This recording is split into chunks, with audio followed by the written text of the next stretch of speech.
We were like family. Everybody on the block, you know.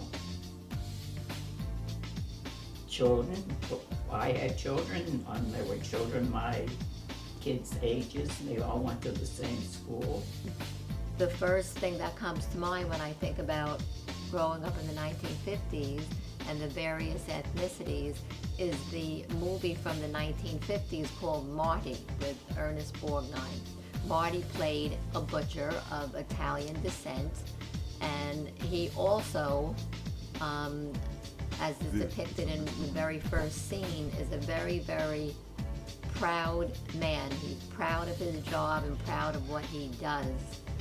I know growing up, my parents always used to tell me stories how they grew up in neighborhoods specifically with Irish and Jewish and Italian people.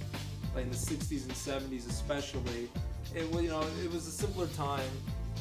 The immigrants were more of the established immigrants who had came here a lot long ago, Irish, Italians, and it was different. It was predominantly white, Caucasian.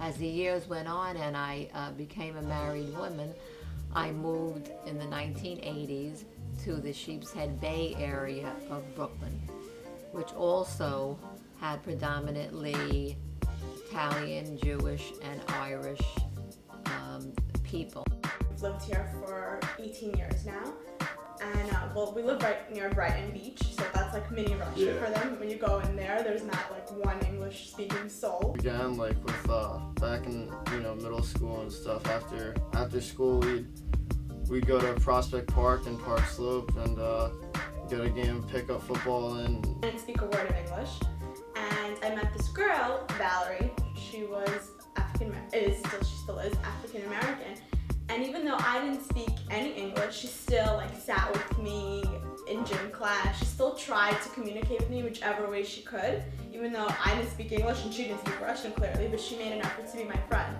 So I thought that was great. Not a lot of people wanted to speak to me. I didn't speak any English. I couldn't say anything to them, but it didn't bother her. So to me, Brooklyn is like a little melting pot, and I think it's great. And I've had only positive experiences. So. After that, we'd go over somebody's house, and there's black kids, white kids, Asians, Hispanics, and we just all just hang out together.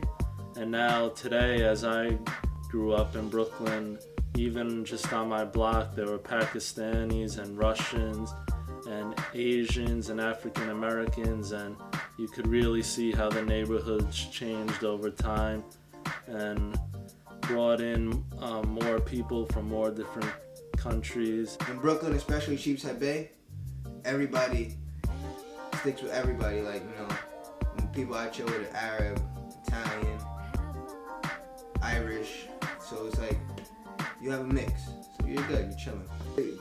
She was over in the projects, so like the projects was, even now the projects becoming more diverse. There's Russians, Chinese people moving into the projects. Back then it was all black, there was more hanging out outside than there is now. Now nobody come outside for nothing. It's boring in Sheepshead Bay. But even like when I started going out and being able to chill by myself, there was a lot of people outside. And then a lot of people were outside and mingling. If you want to eliminate racism, that's how you're gonna do it. You gotta be with a bunch of diverse people.